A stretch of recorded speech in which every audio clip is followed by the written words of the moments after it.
పొత్తుల లెక్కలు తేల్చేసుకున్నారా? తాజాగా రాజమండ్రిలో జన సైనికులతో ఏర్పాటు చేసుకున్న సమావేశంలో పవన్ కళ్యాణ్ గారు సూచనప్రాయంగా వాళ్ళకి చెప్పిన అంశాలు, పొత్తులకు సంబంధించిన లెక్కలు ఇప్పుడు బాగా వైరల్ అవుతున్నాయి. దాదాపు ఒక 30 స్థానాల్లో అభ్యర్థుల్ని ఆయన బరిలోకి దించబోతున్నారు. అభ్యర్థుల పేర్లు కూడా దాదాపుగా వాళ్ళకి చెప్పేశారు అనేది. అంటే ఒక 30 స్థానాల్లో కన్ఫర్మ్ అయిపోయిందా? 30 సీట్లు ఇవ్వడానికి చంద్రబాబు నాయుడు గారు ఓకే చెప్పేశారా? ముందు నుంచి అనుకున్నదేనా? అదే నేపథ్యంలో భారతీయ జనతా పార్టీకి కూడా 12 అసెంబ్లీ స్థానాలు, 5 లోక్సభ స్థానాలు ఇవ్వబోతున్నారు అనేది. జనసేనకి 30 అసెంబ్లీ స్థానాలు, 3 పార్లమెంటు స్థానాలు ఇవ్వబోతున్నారు అనేది. అంటే ఇదేనా ఫైనల్ లెక్క? ఇంకేమన్నా ఉందా? ఆయన నోటి నుంచి వచ్చింది అంటే దాదాపు ఇదే ఫైనల్ అని అయితే జన సైనికులు అయితే అనుకుంటున్నారు. లెక్క తేలిపోయిందా? ఇంకేమన్నా లాస్ట్లో మార్పులు చేర్పులు ఉంటాయి? ఇదే అంశం మీద చర్చించే ప్రయత్నం చేద్దాం. సరే, వాస్తవానికి ముందే వీళ్ళు ఒక అంచనాకి వచ్చేసి ఒక అవగాహన ఉన్న తర్వాత బీజేపీ పెద్దల దగ్గరికి వెళ్ళి మాట్లాడారా? ఇప్పుడు పవన్ కళ్యాణ్ గారు చేస్తున్న ఈ లీక్లు అది కూడా స్వయంగా జన సైనికులతోనే ఆయన చెప్తున్నారు. అభ్యర్థులను కూడా ప్రకటించేసుకుంటున్నారంట చాలా చోట్ల. అసలు ఏం జరిగింది అనుకోవాలి, ఏం జరుగుతుంది అంటే వాస్తవంగా వీళ్ళిద్దరూ అనుకున్నారు, చంద్రబాబు పవన్ కళ్యాణ్ అయితే తెలుసు. అదే అంటున్నాను. బీజేపీకి ఇచ్చేసి ఎట్లదే తెలియదు ఇప్పటిదాకా కూడా.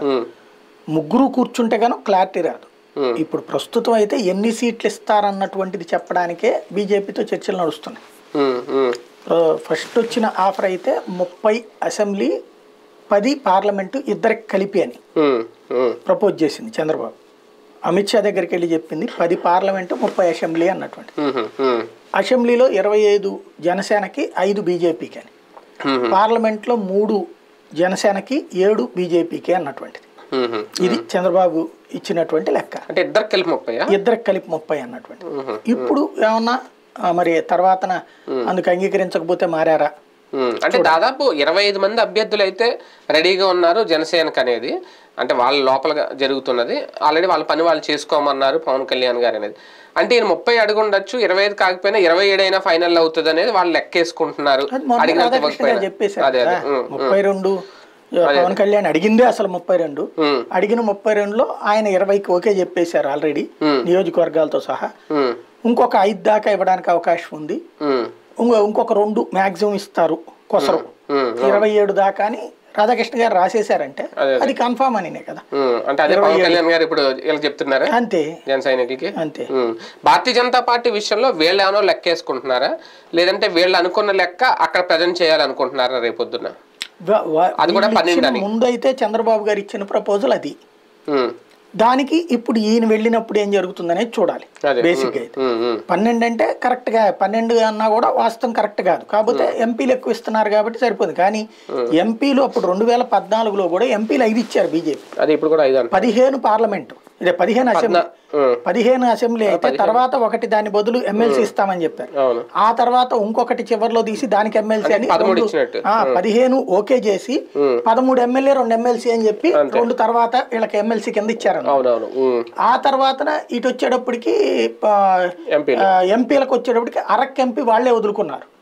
అరకు వాళ్ళకి ఎంపీ క్యాండిడేట్ లేరని చెప్పేసి అప్పుడు తెలుగుదేశం పార్టీ పోటీకి పెట్టుకుంది అక్కడ. ఆ విధంగా ఎంపీ సీటు వాళ్ళు వదులుకున్నారు అనమాట. దానికి బదులుగా ఏమీ ఇవ్వలేదు, వాళ్ళకి అవసరం లేదన్నారు. అది మిగతా 4 చోట్ల కదా పోటీ చేసింది వాళ్ళు, అప్పుడు గెలిచింది 2 కదా. ఆ టైప్ లోకి వచ్చింది అక్కడ. అంటే ఇప్పుడు 30-12 అంటే 42 అవుతుంది. పోనీ వీళ్ళు చెప్పుకున్న, లేదంటే 27 చూసుకున్నా దగ్గర 40 అవుతుంది. 40 సీట్లు కూటమిలో భాగంగా త్యాగం చేయడానికి నిజంగా టీడీపీ రెడీ అవుతుందా? అలా అయితే లాభమా నష్టం?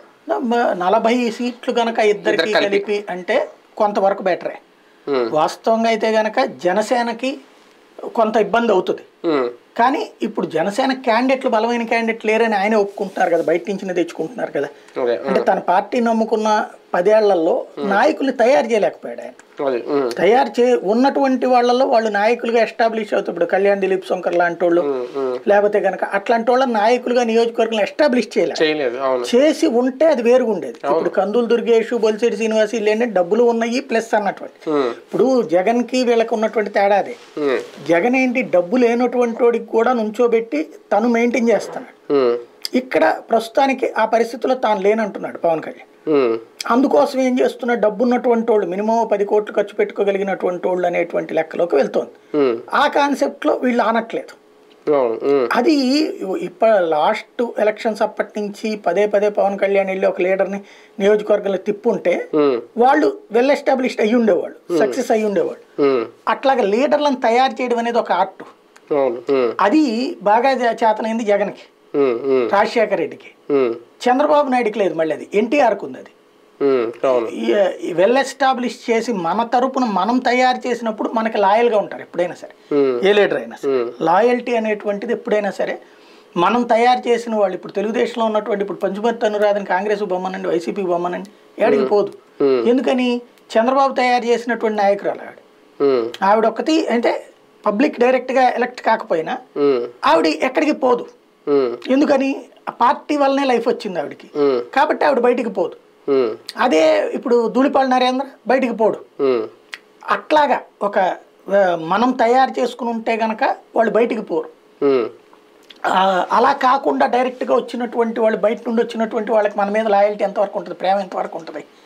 బేసిక్ గా అవసరార్థం వచ్చారు, అవసరం తీరితే పోతారు. ప్రజారాజ్యంలోకి వచ్చినటువంటి వాళ్ళు అవసరార్థం వచ్చారు, అవసరార్థం అయిపోయాక వెళ్ళిపోలేదా? అంతే ఉంటుంది. ఒక రకంగా ఓన్లీ జనసేన వెళ్తే మొన్నటి వరకు గౌరవప్రదమైన పొత్తు, గౌరవప్రదమైన స్థానాలు అని అనుకున్నాం. ఇప్పుడు జనసేన బీజేపీతో కలిసి వెళ్తే ఇద్దరికి సమన్యాయం ఎలా అవుతుంది? ఈ సీట్లు ఇప్పుడు చెప్పుకున్న లెక్క సమన్యాయమేనా ఇద్దరికి? సమన్యాయం అనే పదం ఇక్కడేమి ఉండదు. ఎందుకంటే సమన్యాయం అంటే 50-50 కావాలా, అందుకు చంద్రబాబు సిద్ధంగా లేరు. చంద్రబాబు నాయుడు క్లియర్ కాన్సెప్ట్ ఏంటంటే పొత్తులు కావాలి. పొత్తుల వల్ల వీళ్ళిద్దరి వల్ల ఓట్లు ప్రభుత్వ వ్యతిరేక ఓటు చేయకుండా తనకి యాడ్ కావాలి. ఇది ఒక ఆస్పెక్ట్. తనకి 40 ఉంటే 40 మీదన ఇంకో 4-5 ప్రభుత్వ వ్యతిరేక ఓటు యాడ్ అయితే వీళ్ళిద్దరి వల్ల ఇంకో 10 వస్తే అది 52-55 అవ్వాలన్నటువంటిది ఆయన కాన్సెప్ట్. ఇది ఒక ఆస్పెక్ట్. అయితే వీళ్ళిద్దరి పరంగా చూసుకుంటే బీజేపీ అధ్యక్షుల్ని మార్చుకోవడం వల్ల కావచ్చు, లేకపోతే గ్రౌండ్ రియాలిటీలో డెవలప్ చేసుకునేటువంటి సీనియర్స్ దృష్టి పడలా. దాని వల్ల ఏమైపోయింది? బీజేపీకి నాయకులు ఎవరున్నారు ఇప్పుడు నియోజకవర్గంలో చెప్పుకోదగ్గటువంటి నాయకులు, కాబట్టి ఇచ్చింది తీసుకుని సర్దుకుంటది. జనసేన సేమ్. గతంలో కాస్త వెల్ ఎస్టాబ్లిష్డ్ గా ఉన్నటువంటి ఫేసెస్ పక్కకి వెళ్ళిపోయింది. ఇప్పుడు కూడా దాంట్లో ప్రాచుర్యంలో ఉన్నటువంటి పెద్ద మనుషులుగా ప్రాచుర్యంలో ఉన్నటువంటి ఏది బొలిశెట్టి లేకపోతే శివశంకర్ ఇట్లాంటి వాళ్ళు పక్క వెళ్ళిపోతున్నారు. వాళ్ళకి రేపు పొద్దున ఏ నామినేటెడ్ పదవులో వస్తాయి. మీరు ప్రత్యక్ష రాజకీయాల్లో తట్టుకోలేరని చెప్తున్నారు. ఇప్పుడు మిగతా వాళ్ళనే తీసుకొస్తున్నారు. ఇప్పుడు బయట నుంచి వచ్చినటువంటి వాళ్ళకి కూడా ఇప్పుడు ఫర్ ఎగ్జాంపుల్ సుందరపు విజయ్ కుమార్ వాళ్ళ బ్రదర్ అనుకోండి, సుందరపు సతీష్ ఎవరు, అతనికి గాజువాక అంటారు. అట్లాంటి వచ్చేటప్పటికి ఎందుకని? అతను రియల్ ఎస్టేట్ వ్యాపారి, చేతిలో డబ్బులు ఉన్నాయి. అట్లాగా ఉన్నటువంటి వాళ్ళని చూసుకోవాలి అన్నటువంటి కాన్సెప్ట్ కూడా ఇక్కడ తప్పనిసరి పరిస్థితి. ఏంటి అంటే ఇక్కడ మనీ పాలిటిక్స్ ఎక్కువ ఆంధ్రాలో, దాన్ని తట్టుకోవాలంటే మనీ ఉన్నోడు కావాలి. కాబట్టి ఇక్కడ వాళ్ళు ఇచ్చేటువంటి 27-30 ఇస్తే సర్దుకుంటారు, అందులో నో డౌట్. కాపు సామాజిక వర్గాన్ని కన్విన్స్ చేయగలరా లేదా అది నెక్స్ట్. ఇప్పుడు ఇంకేముంది, ఇంత కూర్చున్న తర్వాత ఆటోమేటిక్ కన్విన్స్ అవ్వాలి. కాపు సామాజిక వర్గం కన్విన్స్ చేసే ప్రయత్నమే చేస్తారు. ఆల్రెడీ వాళ్ళ పవన్ కళ్యాణ్ మాట్లాడినట్టున్నారు కూడా, నేనేం కాపుల తరపున కాదు, కాపుల కోసం నేను పార్టీ పెట్టలేదు అన్నటువంటి కాన్సెప్ట్ అదే మాట్లాడతారు రేపు కూడా. దాదాపుగా పవన్ కళ్యాణ్ గారు అంగీకరించేసినట్టేనా ఈ 25-27 లెక్కకి? అందుకనైనా తూర్పుగోదావరి జిల్లాలో పర్యటించిన ముద్రగడ లాంటి నాయకుడిని కలవకుండా ఆయన వెళ్ళిపోయారు. ఎందుకంటే కాపు సామాజిక అయితే ఈ లెక్కని వ్యతిరేకిస్తుంది, వాళ్ళకి సర్ది చెప్పుకోలేకే అనేది ఒకటి. అంతే నో డౌట్. ఆయన బేసిక్ గా ఒకటి కాపు సామాజిక వర్గం తనని ఓన్ చేసుకోవాలని కోరుకుంటున్నారు తప్పించి తను కాపు సామాజిక వర్గాన్ని ఓన్ చేసుకోవాలనుకోవట్లా. సింపుల్ లాజిక్ అక్కడ.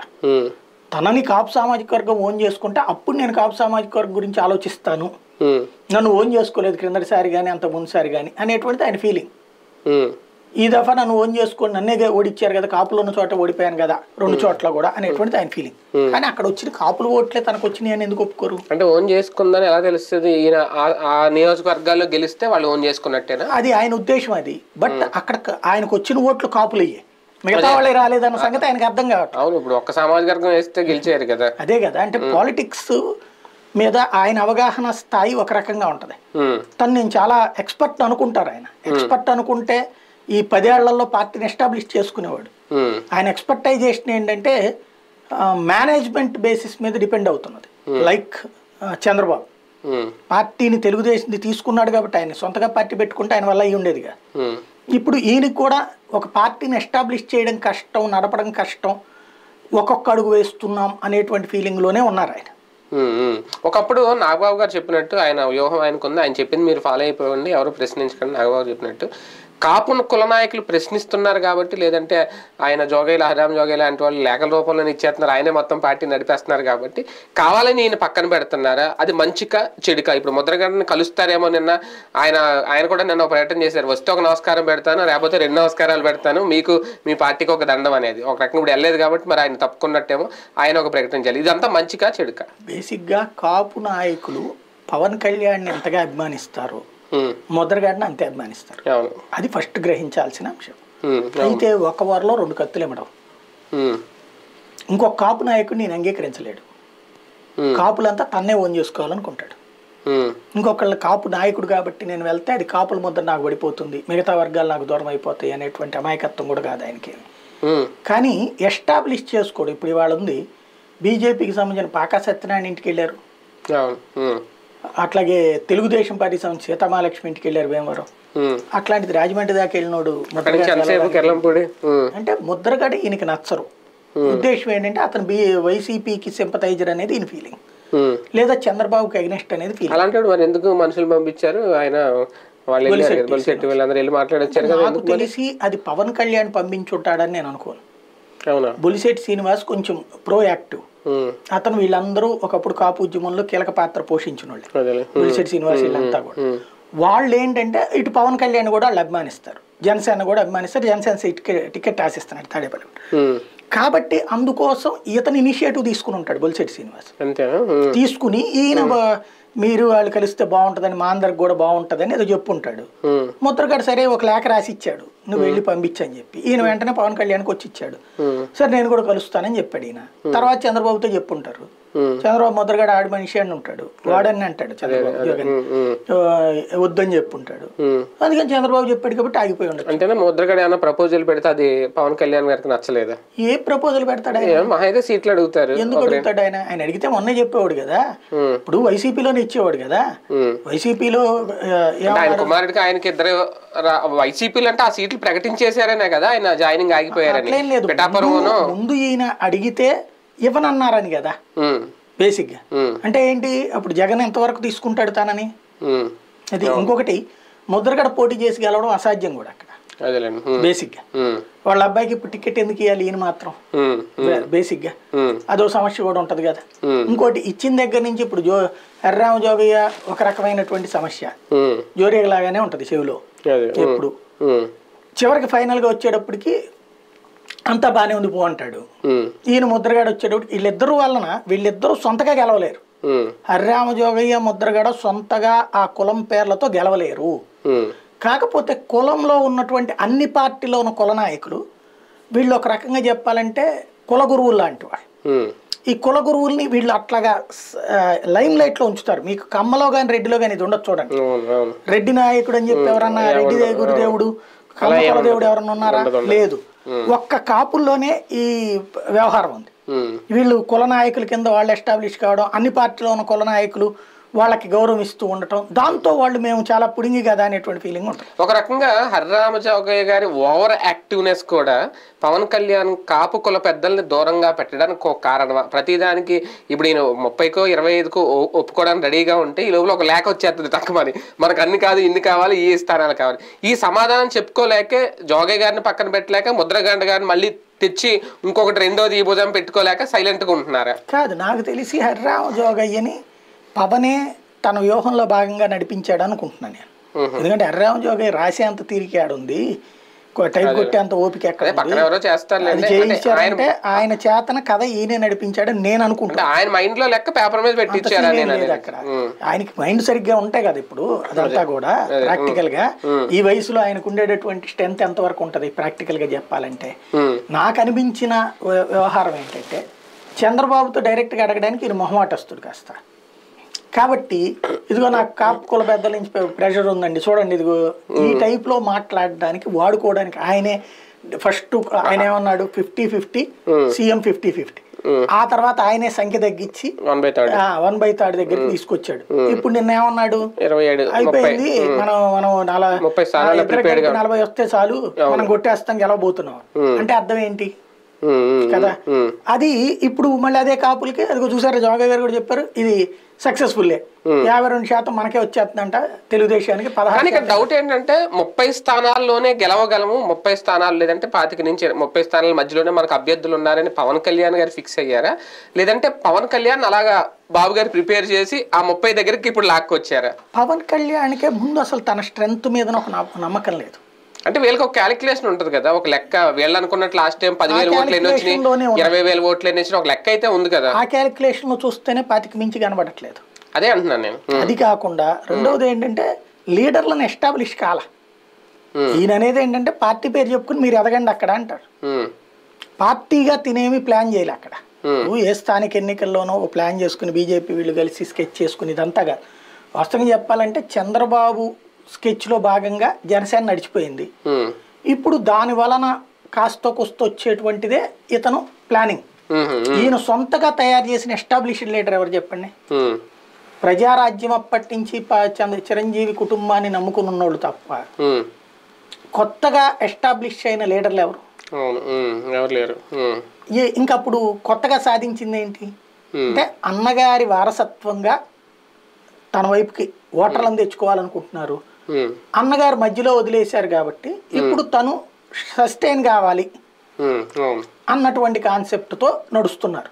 అది ఈయన లెక్క ఏంటంటే ప్రస్తుతం ఇట్లా తీసుకుని తర్వాత మళ్ళీ ఈ 1/3 పదవులు అయ్యి తీసుకుని ఆ తర్వాత మరికొంతమంది నాయకుల్ని వాళ్ళు అప్గ్రేడ్ అయ్యేలా చేసి వాళ్ళు వెల్ ఎస్టాబ్లిష్ అయ్యాక అప్పుడు ఏది 10 ఏళ్ల పాటు ఇట్లాగా నమ్ముకుని 10 ఏళ్లకి మన వాళ్ళందరూ ఫైనాన్షియల్ గా వెల్ సెటిల్ అయ్యాక అప్పుడు నేను ముఖ్యమంత్రి అభ్యర్థిని వద్దాం, అప్పటికి ప్రభుత్వ వ్యతిరేకత వచ్చింది అనుకోండి, వస్తా సహజంగా 10 ఏళ్ళు అంటే. కాబట్టి అప్పుడు నేను ముఖ్యమంత్రిని, ఇప్పటిదాకా చంద్రబాబు నమ్ముకుని ఉన్నాం, ఆయన సరిగ్గా చేయలేదు కాబట్టి నన్ను చూసి ఓటేయండి అని అడుగుదాం, అప్పటికి చంద్రబాబు టైం కూడా అయిపోతుంది కదా ఓపిక అన్నటువంటి రూట్లో ఉంది ఆయన ఆలోచన. అప్పటికి ఎలా ఉంటాయో పార్టీలో నాయకులు ఎవరు మారుతారు.